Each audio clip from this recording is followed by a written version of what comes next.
മാത്രമേതോ സ്വകാര്യം മായുന്ന സന്ധ്യേ നിന്നെ തേടി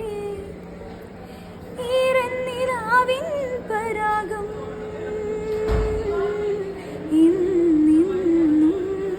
നിന്മടിയിലെ പൈതലായി നീ മൂളും പാട്ടിലെ പ്രണയമായി നിന്നെയും കാത്തു ഞാൻ നിൽക്കവേ എന്നെന്നും നിന്മടി